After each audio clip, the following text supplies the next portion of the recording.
Oi, gente! Agora a gente vai apresentar para vocês um pouquinho do que foi a Revolução Francesa. Por favor, não durmam porque deu trabalho. Durante o século XVIII, sob o reinado de Luís XVI, em 1789, a França era dividida em 3 estados. O primeiro era o clero, o segundo, a nobreza, e o terceiro era o povo, compostos pela burguesia e pelos camponeses. Eles pagavam altos impostos e eram responsáveis pelo sustento da nobreza e do clero. Isso gerou muita insatisfação. A França estava passando por um momento de crise. A seca e as inundações atrapalhavam no campo, gerando assim muito desemprego. O terceiro estado era onde tinha o maior número de pessoas e esses começaram a ser influenciados pelo iluminismo.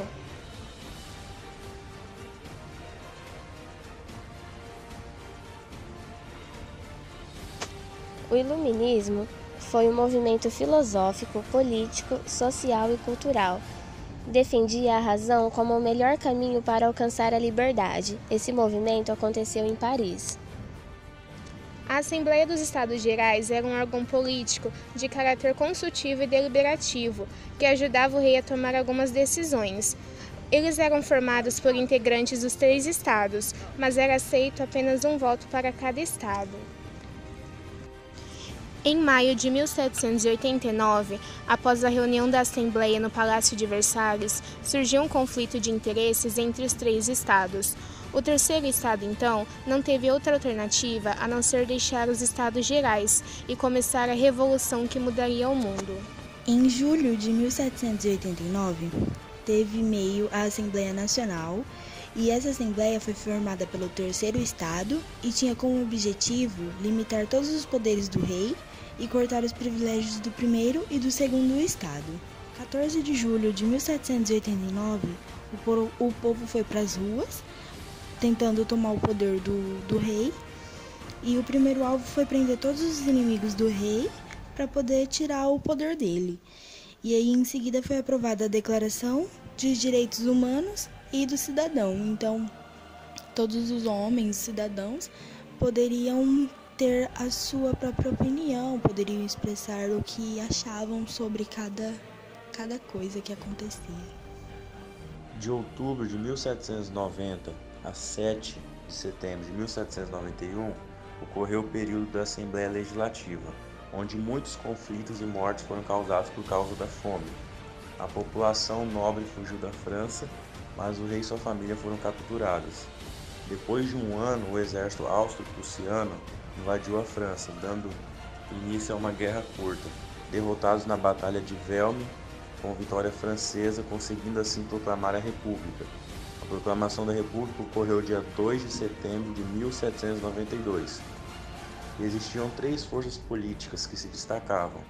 Entre elas estão, em primeiro lugar, os girondinos, que era a alta burguesia. Em segundo lugar, os jacobinos, que era a média e alta burguesia. E em terceiro lugar, o grupo de planície, que apoiava quem estivesse no poder. Em 1793, Luís XVI foi morto. A morte do rei trouxe várias revoltas e conflitos internos, e ficou conhecido como o Grande Medo. Robespierre alcançou o poder da França no ano de 1793. Com isso, fez a nova Constituição, dando vários direitos ao povo. E ele foi morto no ano seguinte pelos girondinos, dando então a uma nova Constituição. Dando continuidade do regime republicano, que seria controlado pelo governo diretório, que era o golpe de Estado armado pela alta burguesia, foi de 1795 a 1799, que durante esses 4 anos a França voltou à crise. Nesse período se levantou um general francês, de acordo, Napoleão Bonaparte, que começou a ganhar apoio da burguesia, e foi em 10 de novembro de 1799 que Napoleão acabou com o governo diretório e estabeleceu um governo chamado consulado. Esse foi o episódio conhecido como 18 de Brumário, iniciando o governo assim de Napoleão.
fraternidade era o disfarce da verdade, a derrubada do poder foi o iluminismo contra o absolutismo que cantou lá pela França o regime liberal. Mas o povo foi traído, os ideais foram rompidos, a ditadura veio de novo. Com quem? Agora é com Napoleão. Não,